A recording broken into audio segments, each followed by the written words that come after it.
Hey everyone, welcome back to TV Guys, the show where we will always wave our finger in your face. I'm Matt. I'm Brian. And we are ready to jump into Survivor Season 2, including Alicia and Kimmy's famous altercation, which that one line is from. Real quick, I had two things. One of them, like a week ago, and I messaged you about this, Brian. The Moana 2 trailer came out. Oh, yes. And sure, Moana's not a TV show. There's no reason to bring it up, except for as I'm listening. Oh, sorry. Why would we ever want to go off topic? We never do that. Never. As I was listening to it and watching the trailer, about a minute and a half in, Moana blows like this conch shell, and they use like this exact same sort of sound effect that they use at the beginning of like one of their Survivor theme songs, or it sounds like it, and immediately like trigger something in my mind. I'm like, is Jeff Probst gonna suddenly show up in Moana 2? So listen to watch Moana 2 trailer, wait for it about a minute and a half in, and be like, yep, that's Survivor. So, Matt, also when you sent that to me, I was like, it's not just the same type. I think it is the exact same clip. I think so too. It's like, wait, and it took me completely by surprise. Mm-hmm. So, Matt, this past weekend, I was telling you, I was in a car on a road trip with my sister and her girls, and I got really excited because it turns out that her oldest, Kayla, has actually been on a Survivor binge, watching more of the more recent seasons. Ooh. And I was trying to get her, you should come on the podcast and talk about Survivor. I still don't think she will, but I started telling her a little bit about the older seasons and how much the game has changed, and how like these early seasons are so low key. Like there's a challenge where it's literally just throw a boomerang. And as I'm telling her this, and what makes it, she asked the question, and it's funny because she actually legitimately asked this question for real. She said, was it black and white back then? Color or the world? Yeah. I'm like, both. Yeah. It was like, it was 20 years ago, not 50 years ago. Listen here, little brat. You just slap her upside the head. So I think, Matt, you say this is the season you watched first, right? This was my first season. Real quick, I just want to give one more shout out, and then we're going to jump into it, because you were in the car with her because you all were on a way to a wedding, and I also was at a wedding this week. If you guys have seen any episodes where we've had Trisha on, she's one of our regular guests that we've had. It's been a while, I think, since we've had her, but she's on about 3 or 4 times. She got married this last weekend, and by this last weekend, I mean by the time this episode will play, it'll have been like 3 weeks ago. But Trisha's married. It's great. I got to officiate, and I did an awesome job. I'm an amazing officiant, and I DJ'd, and I'm an equally okay DJ. I went to the wedding, and that's it. Not for once. I wasn't even a different one. For once, I didn't even videotape the wedding, which a lot of people have me do. I actually got to sit in the congregation for once and just watch it. You're like, what do I do with my hands? Did you yell that in the middle of the ceremony? How'd you know? I just knew. I literally, though, in mine when I was officiating, I was like, if anyone has any reason these two should not be wed, then keep it to yourself. We don't really care.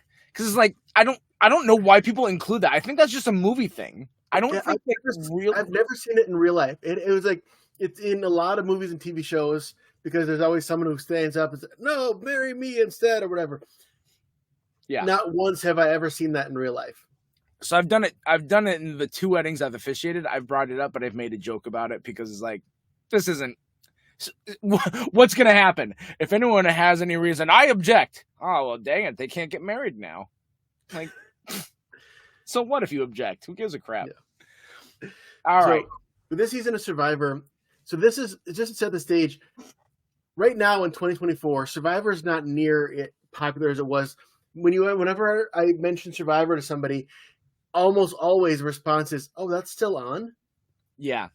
But in 2001, I mean, this season premiered after the Super Bowl. Survivor, for the first maybe like 10 seasons, I don't know exactly, but for a while, they were like proper celebrities. Everybody watched Survivor. Everybody knew Colby and Richard Hatch, and this is it right in the super heyday of it. There was a magazine issue of Entertainment Weekly that Mitchell has, and he kept it after because he's on that cover. Now, if you guys are like, who's Mitchell? He was like the third guy or fourth guy voted off in this season, and his picture was bigger than Julia Roberts on that cover of that magazine. Like this random Joe Schmo guy who he didn't even make it that far in this. No. He gets to have a bigger picture than her. So yeah, these were celebrities, like you said, huge deal. There was an episode of Mad TV where they did a Survivor sketch, and then at the end they actually had Colby Donaldson from this season like make a quick appearance, and they never even had to say, this is Colby from Survivor. Like, he was so well known at that time that they could just have him be the punchline. There was another TV show where Colby pops up, but like he was a background thing. I wanted to say it was like Big Bang Theory, like he was there. I don't think it was that, but he just like randomly shows up in some TV show. I'm like, hey, it's Colby Donaldson. Here, I'm going to look it up now because like I just remember he was wearing a construction jacket or something. Oh, it was Just Shoot Me. Okay, that makes more sense because Big Bang Theory is a little bit too recent. And by the time Big Bang Theory's on the air, Survivor's not that celebrity status anymore. Agreed. Yeah, so that was what it was. I was like, hey, I know him. Just Shoot Me. That's a show I haven't thought about in a long time. I don't know if I've ever actually seen an episode. All I know is that David Spade's in it. But I like that you brought up this like celebrity status of these contestants because this is something that I did want to address, and I wanted to address the negative. I didn't want to start off on negative, but we're already here, so screw that. We're already. But there is a negative factor to that because like these are real people, and so like there's two that specifically really I think got shafted in this season with that sort of prestige, and one of them was Jerry because she kind of fell into that villain role, and she's argumentative, she's stubborn. There's some of it she brought on herself, but at the same time, I don't think she deserves to be just like everyone hates Jerry. Like they reference it in Scary Movie 2 when at the very like the cold open of Scary Movie 2 when they're doing like this Exorcist and like spin-off or whatever, and Andy Richter is just like, and the almighty God who in his infinite wisdom kicked off that B-word Jerry from Survivor, and it was like, wow, she's a real person. I just hope you guys know that. So Jerry was one of the ones that came back in Survivor All-Stars, which was season 8. And that, I mean, it wasn't because of this season, but that season had a lot of big drama. And actually at the finale, they have the reunion show. Mm-hmm. And at one point they came back from the commercial break and Jerry had stormed off and left because of like infighting with the show. Like, and that was her thing. And she was saying like, we're real people and we are really, we're affecting each other's lives with all these lies and blah, blah, blah, blah, whatever. And she actually left. So it's interesting you bring up Jerry as the example.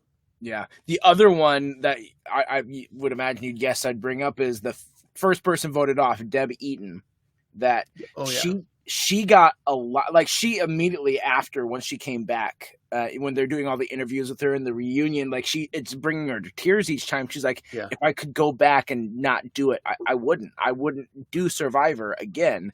And it's not just because she got voted off, but like there's also then celebrities, this Deb Eaton, we need to fill the airtime about her, so let's look into her life. And then someone finds out that she married her stepson because the guy that she married had a son, and then he died, and then she married that stepson, which I understandably is a little unusual. But of course, then no one viewing her as a human being and doing what the internet does just tore her down and just really went after her. And then like she also was a prison guard. And so all of the prison mates watched that first episode, and she talks about like how all of them lost so much respect for her, and it was so hard for her to do her job. And it's just like you kind of feel bad for Deb, because I think when they casted her, she was like that Sue from first season. She was that type of stock. I think that's why she got hired or cast. Agreed. And Sue's character worked really well for season 1, and the people that she had, and especially the tribe. Like when you put a character like Sue next to Rudy and Richard Hatch, these kind of also stubborn but like strong-willed individuals, she's like is able to blend in with them. Yeah. Deb didn't fit in with the team that she was surrounded. She didn't have any other like Richards or Rudies like that. They were all more personable and more, I guess, empathetic than maybe Rudy or Richard were. And so she stood out like a sore thumb in that first episode. And that's, I think, why she got the boot right away. Yeah. And, while we're talking about some negative things, let's just get these out of the way. There's also two contestants from this season who ended up not being super great. Start with the lighter of the two. So Jeff Varner, he was the first one voted out at the merge, the last one who wasn't part of the jury. He ended up coming back twice, like years later. It was like season 31 and 34 is when he was back, like way later. And in season 34, do you know about the whole controversy with Jeff Varner later on? Yeah, you brought it up. I ended up watching the video to see what you're talking about. He ended up at tribal council, like outing one of the other contestants as being trans, and it was a whole thing where it was like a big betrayal, and they ended up just not even having him vote. They just decided he was gone. And then the other one was Mike Skupin, the guy who fell in the fire. He also came back. They had a season where they brought back 3 people who had been medevac. This is season 25. And in that season, he actually made it pretty far. I think he was in the final 3.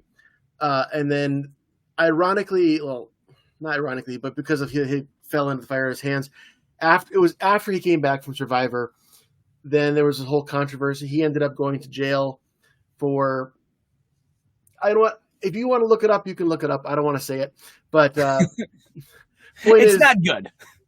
No, it's not good. You will never see him on Survivor ever again.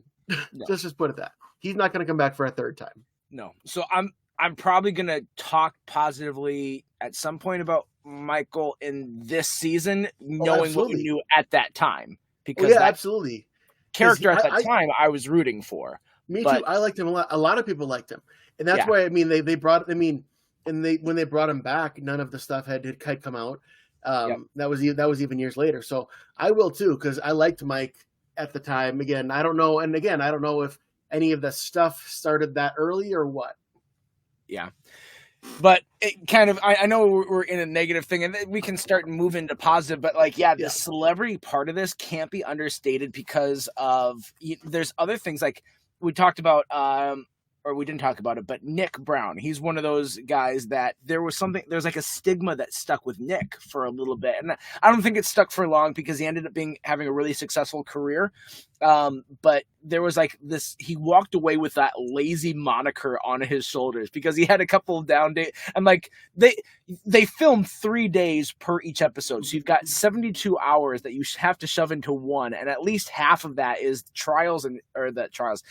challenges and tribal council. And so you have 30 minutes of just extra fluff stuff that you can show from those 3 days. And so one of the routes that they picked was to show why some people didn't like Nick at that time and that they were a little upset that he wasn't helping them out as much as they wanted him to help out.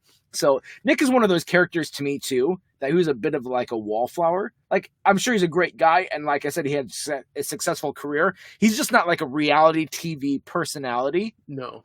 So he's not super memorable from the season. Yeah. And there's one that kind of stuck out that way. Yeah. Well, and it's funny, if you watch these early seasons of Survivor, and it's funny, like, you watch, they're like, I think they were like, season 45, 46. They're way more diverse early on. And I'm sure they were patting themselves in the back, like, we're so diverse. We have one black man and one black woman, and everybody else is white. And like season 1, it was Jervis and Ramona. This season, it's Nick and Alicia. And like, that was all the diversity they had an Asian. Oh, that's right. Every now and then you get another one thrown in there. Fast forward to season 13. They had all the tribes were split by race. It was a black, white, Asian, and Hispanic tribe. And all the tribes were separate but equal. I mean, what are we doing here? This has nothing to do with this. Again, a side tangent. Levi's, the jeans company, has recently announced that they're going to be using AI as their like influence. They're going to like partner with AI influencers. So these aren't real people, but it's AI personalities. And they're partnering with that to have diversity. So they're making sure that these AIs are diverse. But like, why not not just real. hire people from that culture then? Why not hire a black person or a Mexican or an Asian or etc.? Like, you're doing no one a favor by saying, well, we can look like we're inclusive by having a person of color AI. But you don't have to pay them. Exactly. Like, that is the worst version of affirmative action I think I've ever seen in my life. Yeah. No one gets hired. Fine, no one's hired. Sew your own jeans. Yeah. But we brought up Kel, and Kel was another one that it didn't seem like this kind of stuck on him, but Kel kind of got this bad rap of did he actually have beef jerky or not? I looked up a little bit and I didn't see anything conclusive. It seems like the internet has kind of decided that yes, he somehow did sneak in beef jerky onto the set, that he must have sewn it into his clothes or some crap like that.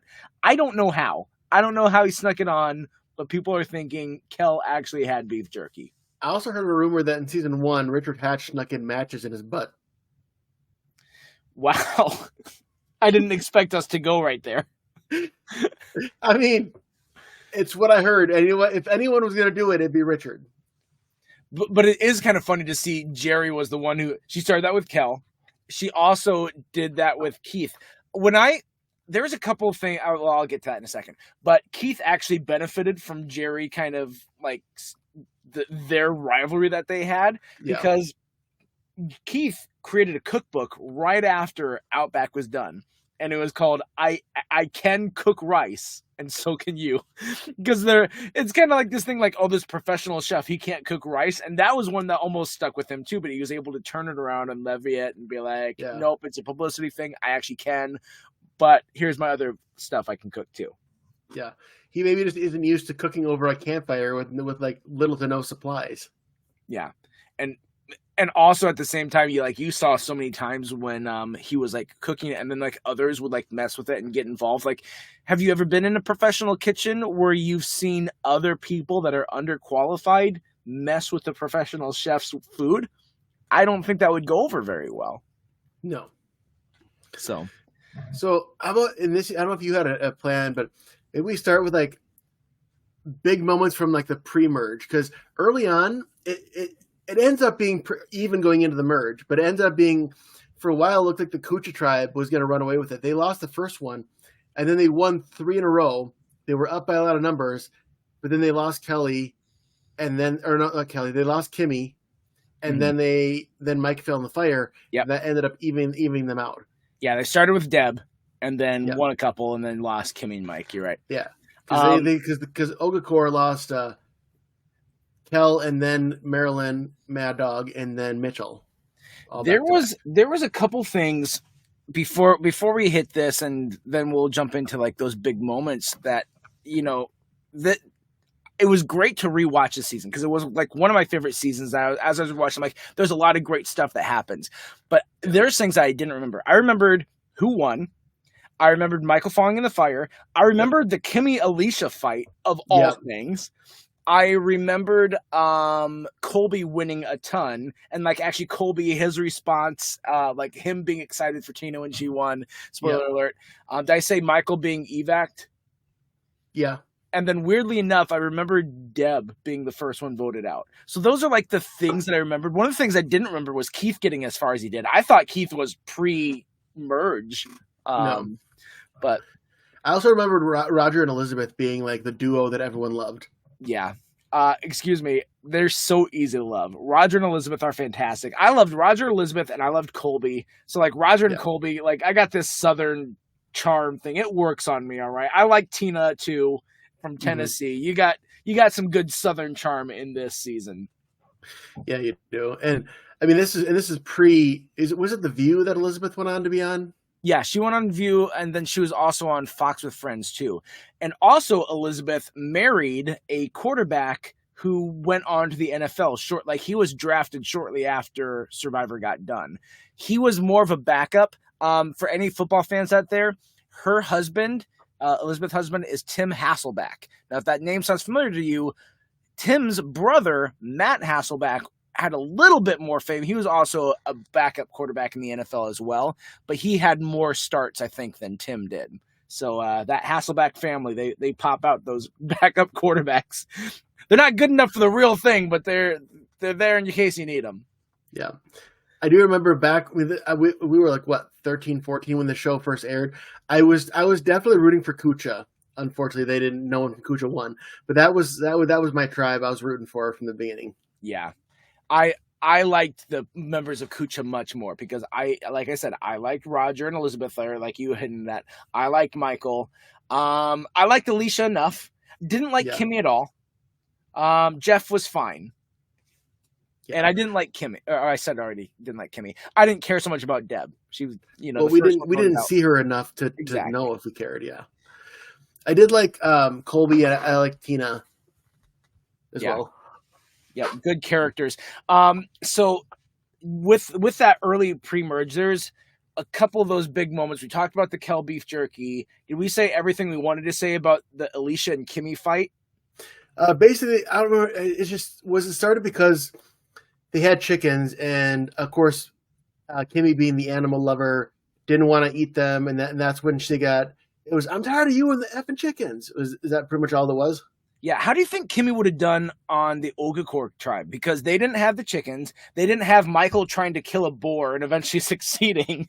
Like, this was a very bloodthirsty tribe, and she ended up on it. I think she could have done well. I mean, spoiler alert, Kimmy does come back years later, and she makes it to the final 6. Oh, there you go. Yeah. I think Kimmy and Jerry would have butted heads, though. Yeah, she would have. Or would she have been with Jerry and Amber and have been a trio? I don't think they would have. I don't think they would have gotten along. I just think that I think Kimmy has a strong but slightly annoying personality, and I just don't think it would have rubbed Amber and Jerry the right way. Yeah. You know. But technically these are spoilers, but if you're watching through an order, by the time you get to Kimmy coming back, you won't remember that I said that. I will. I remember everything. It's season 31 that she comes back.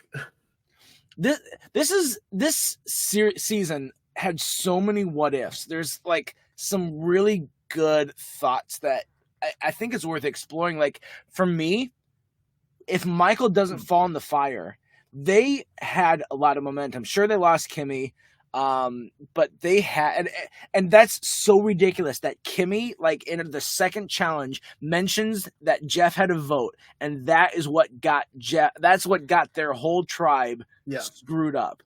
And so between that or Michael falling in the fire, like, I think if he doesn't fall in the fire, they probably win that challenge going into the immunity, going into the merge. They're up 6-4. They pick them all off because I don't think they would have messed with kind of how the Ogakor tribe did it, where they voted a couple, then Jerry, then one, and then Amber, and then kind of go back and forth.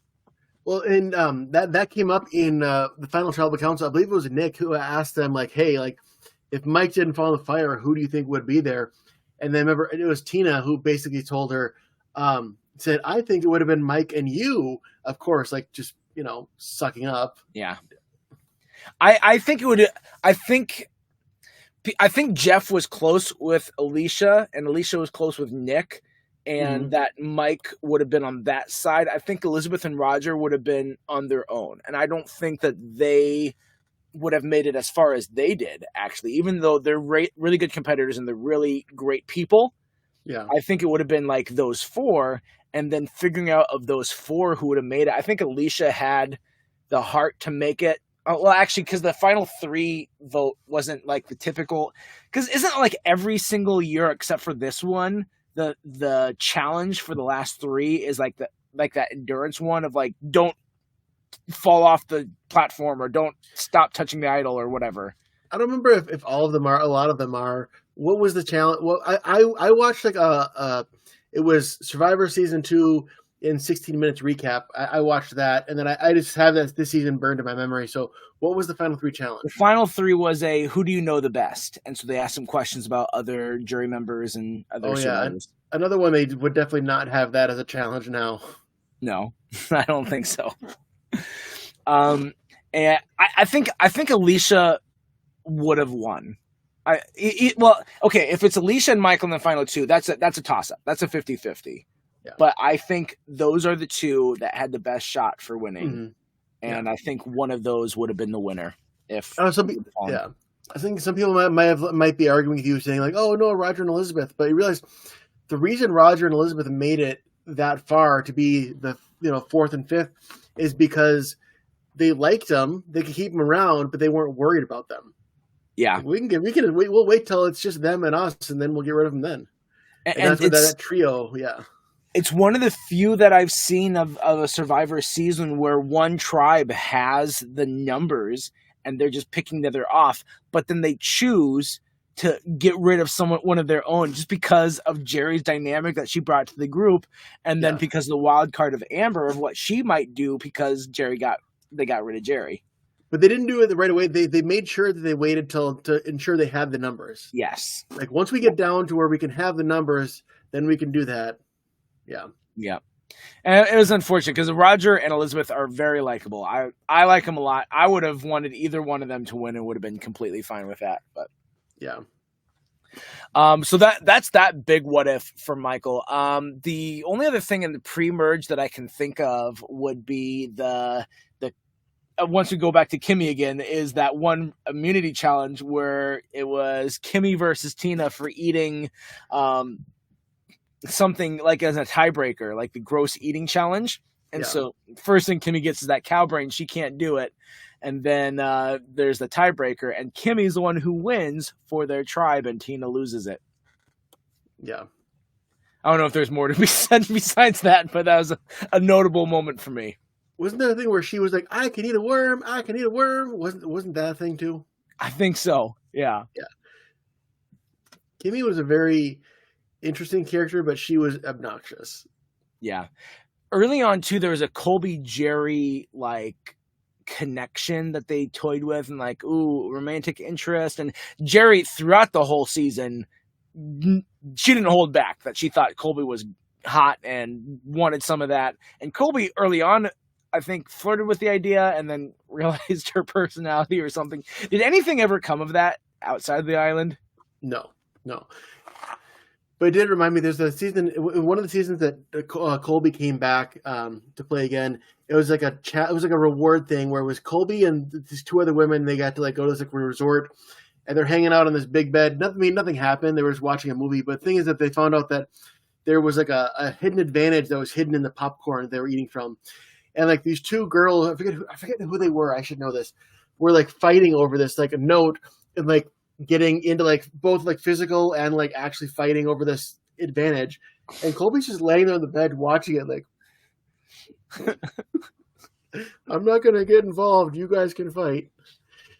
Man, Colby. I have a lot of appreciation for the game that Colby played because I'm a fan of someone who can just really win these challenges. Like I know it almost gets boring, or it's like you feel bad for everyone else, but Colby he got all these rewards, all these immunity challenges. He did so well post-merger, and you can't help but root for winners. Like there's the competency that you like to see of people to be like, yeah, this guy, he does deserve $1 million. And the fact that he was one vote away speaks to how good of a challenger he was. Well, I would both agree and disagree with you there. I do think that is a very good accomplishment. And he started, I think it's like, I want to say 5, maybe 6 contestants in All Survivor. And Colby was the first one who won 5 immunity challenges in their own season. He started that trend. There's a few others that came after who did that. And you have to appreciate that. But there are some people who like think the game is rigged. Like, oh, if they win the challenges, that many challenges they should win. But it's also like the game of Survivor is like a bigger game that encompasses the challenges. That is a part of it, but also strategy and getting numbers is also part of it. So like, I don't agree that just doing challenges should automatically make you win, because the whole point is you have to get your jury to vote you to win. Well, look at season 1. Kelly did the same thing. She didn't win as dominantly as Colby did, but she strung together so many immunity challenges in a row, and she still lost. Mm-hmm. Yeah. Yeah. So let's talk about post-merger. This is another thing too. I couldn't remember who was that first one voted out. I remembered. Oh, here's one that I do remember. I remember from when I first saw this that Alicia was the first member of the jury. That's the only thing that I remembered in that one. I'm like, okay, I know when she goes. So yeah, I knew that Jeff Varner didn't make the jury. Yeah. And I'm trying to remember offhand. Is it Alicia? Was it Alicia, and then Jerry right away? Was it Alicia, Jerry, Nick, Amber, and then Roger, Elizabeth, Keith? Yeah. Yep.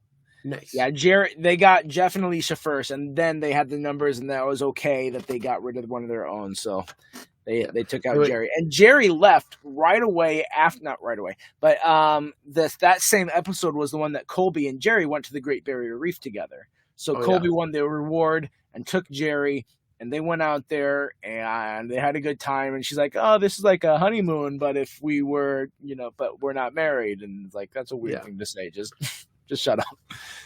And so then he rewards her by canning her. So, and I believe after the show they got in trouble for taking pieces of the coral reef, which you're not supposed to do. Oh, really? Yeah. That sounds right. That sounds like them. Oh, another thing in the post-merge, I remember the big moment was the jumping off the cliff and how hard that was for Roger and how everyone was encouraging him and he jumped off. That was cool. And what a great way to have an early buy-in with a character. And so putting himself in that underdog mode, and it wasn't just for us, but all the other survivors too.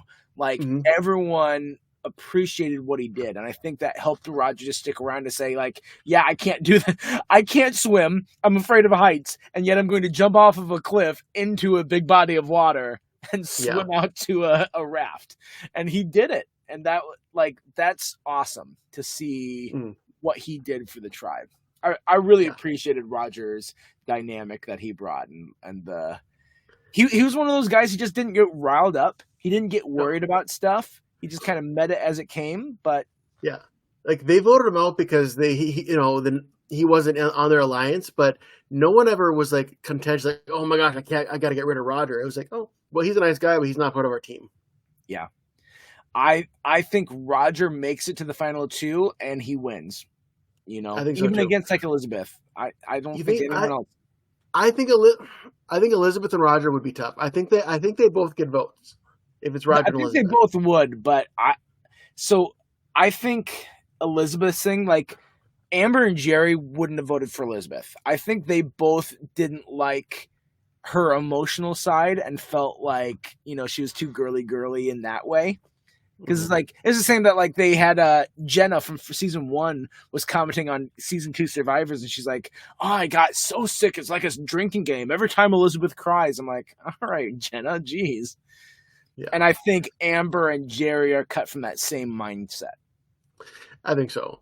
Although I think it was before we were recording, we were saying this. So is that Amber was also kind of very forgettable, and when she came back for All Stars, I think it was because they wanted Elizabeth back. She was more memorable. Elizabeth said no, and they brought Amber back. Because I remember thinking, why are they bringing Amber back? She was diet Jerry. And then her storyline in the All Stars with Rob and how they do together was really intriguing to watch. So it's good that they did. When you get to that season, it's interesting. A lot of people who did really good their first round went out early, and the people who did really good in All Stars are the people who came in not as a huge threat. One of the few things I remember from that, there's a couple of it, but didn't Ethan, who was a winner of next season, he got out the first one. So their first. No, he went out pre-merge, but he was one of the few before the merge. He was maybe 7th or 8th out. Okay, but I think there was $1 million winner that was voted out first, but there was a different one. The All Stars. The first person voted out of All Stars was Tina, the winner of this season. Oh, okay. Now I'm also. So this is me trying to connect these threads in my brain of stuff I do remember. There was one episode or one season, and I thought it was All Stars that Tina was with, and maybe it was someone else. But there was this challenge where they were holding their arm over their head, and there's a bucket, and there is a woman, and I think his name's maybe Clayton, but a black guy. He's like young 20-something-year-old. And Okay. they were the last ones there. And they did like a paper, rock, scissors. And he's like, I won't vote for you. And so he put his arm down and everyone else voted for him. But her and that guy voted for Lex. And then Lex freaked out about it, that he got 2 votes. Who was... That's next season. If Okay. it's Lex, that's next season because Lex was in season one, or it could have been All Stars. I'm trying to remember because who was the woman though? I thought it was Tina who was saying that. No, because I mean the only season that Lex, if it was Lex, the only season that Lex and Tina were in together was All Stars, but they never played together because they were on different tribes and she was out first. So if it is for sure Lex, then that was either season 3 next season or he came back in All Stars. I'm putting this Tina's head then on this other woman. So it's another like I think Southern type personality who voted for Lex with this other. Unless you're thinking of someone who's not Lex, because honestly I don't remember. They've done that kind of challenge before with the buckets. They've done a number of those before. They did one of those in All Stars, so it could be. But also Tina did come back a third time, season 27, and she did last fairly far. So it's possible that could have been, but Lex was not in that season.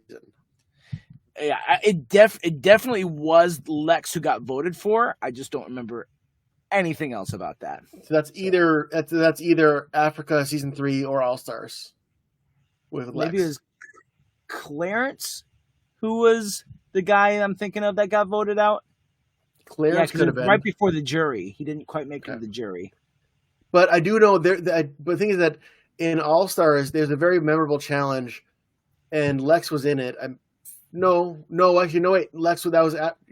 mind. That was after Lex got voted out, where they did the bucket thing in All Stars. So it must be in Africa next season. It was Teresa. And Clarence voted for Lex. Yeah.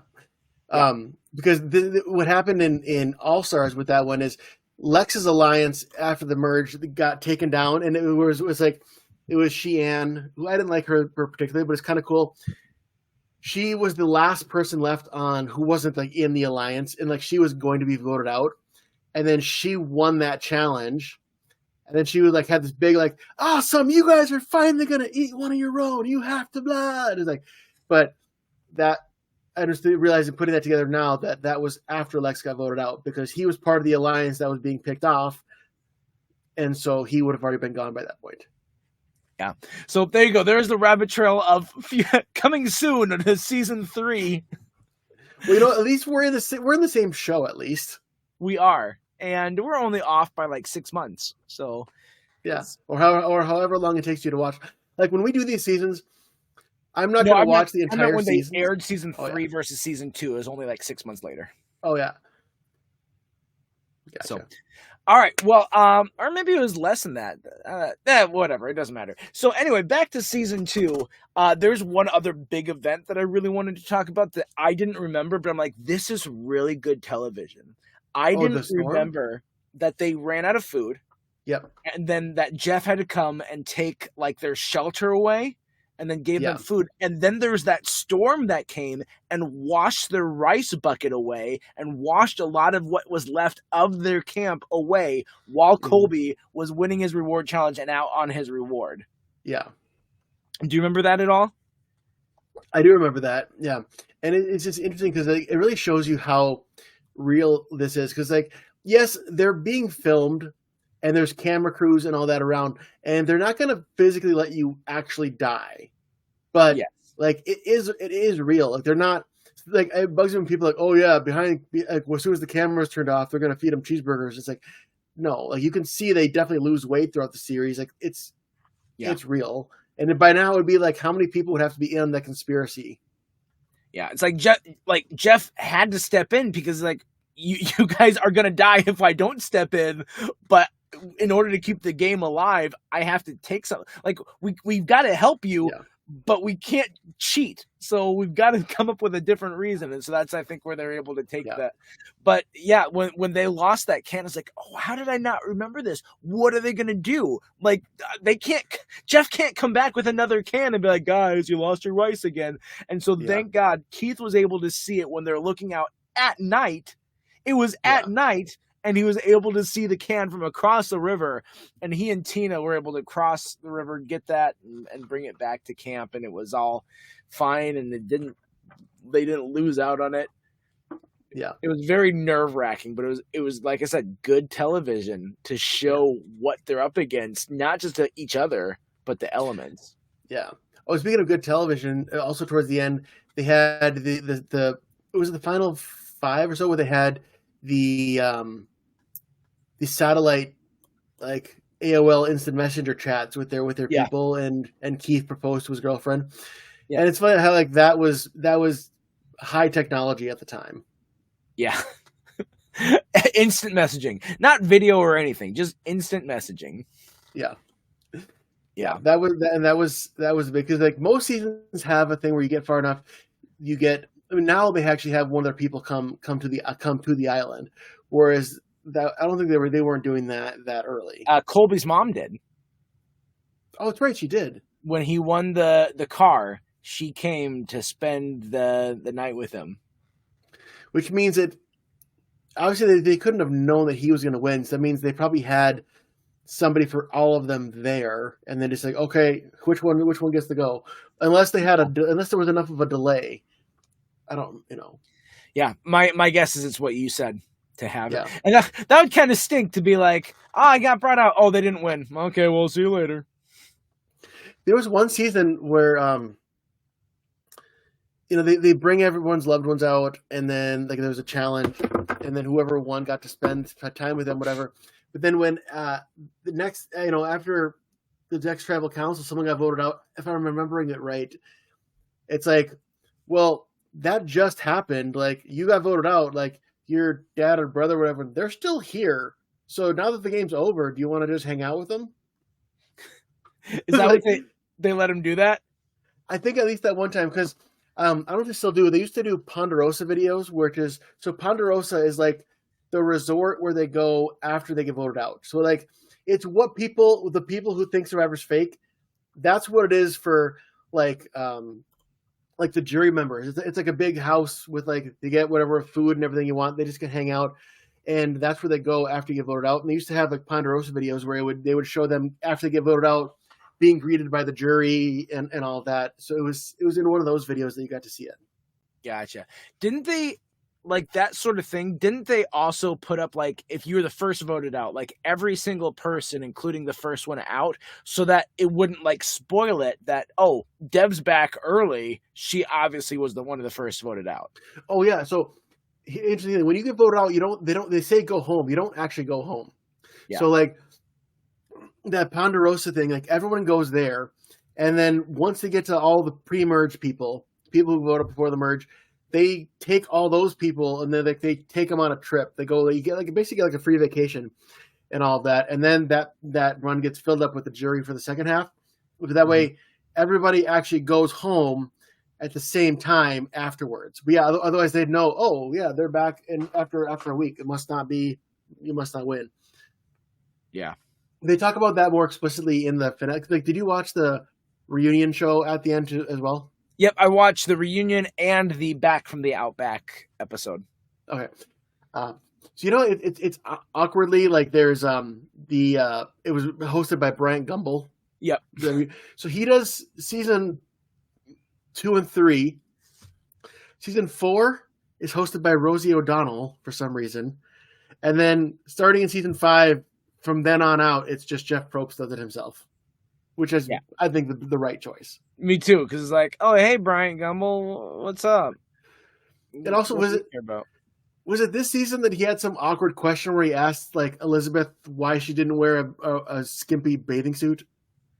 Yeah, there was something. It wasn't that explicit, but it was the heart of it. It's like, well, we saw these ladies in season 1. He asked Elizabeth and Amber because both of them, theirs were more modest, so he asked him about it. I'm like, maybe don't. I just remember getting creeper vibes from him in those ones. So it's like, there's a reason he only does it one more time. He comes back for the season 3 finale reunion, and then that's all we see of him. Yeah. Well, what a guy. What a guy. Honestly, I'm sure he has a career. I only know him as the guy who does these reunion specials in these 2 seasons. All right, so let's do some rapid fire here, Brian. All right. Worst character from this season. Worst character from this season, I'll say Mitchell, just because he's least memorable. Ooh, that's good. I don't remember anything about him. That's a good answer. I would say probably that's a really good answer. I'd say Deb. I know that we didn't get the chance to know her, but I also don't think that she would have been an electric character. No. Least favorite for you. How is that a different question? Because there's worst character in terms of like who's a bad character and who's ones that like you hate, but like you can hate a villain, but they're a good character. Yeah. Well, I don't hate Jerry. She's the villain that comes to mind. I'll say Keith, just because he's kind of annoying, but also like I could have done without him. Like I don't know. Like there's a reason that even though he made it far, he never came back. I know he was probably asked at some point. Most of them were, but I'll say Keith. I would say Kimmy. Okay. Okay. Kimmy earns a lot of goodwill for me from when she came back the second time. Favorite character, like the one that you like the most, not that you think is most deserving, but who you like to watch the most. Who I like to watch the most? I would say the duo of Roger and Elizabeth, but I'll say Roger. Yeah, I think that's got to be mine too. It's hard to pick in those two, but Roger is that steady rock. I like him a lot. Yeah. Person that deserved the $1 million the most. Oh, that's hard. I know. I'll say Colby just because he did win it out, and he chose. And I mean, if he had chose to take Keith, he would have been the winner. Yeah, that's a really good answer. I think I got to say Michael. Okay. I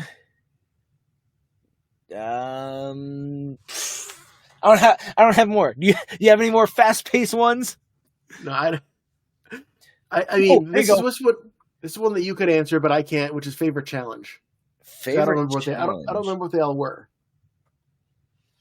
There was one that I thought was kind of funny where it was like the last reward challenge for the car, and they combined like 7 different challenges. And so as Jeff is going through it, and this is in the time when it's like these aren't those sort of challenges for them. They do them now, but back then they were all really simple. And then we get to this one reward challenge, and Jeff's like, okay, then you do this, and then you do this, and then you do that, and then you do this, and then you do that. And you're like, what? Why are you doing every single challenge that you've done up to this point?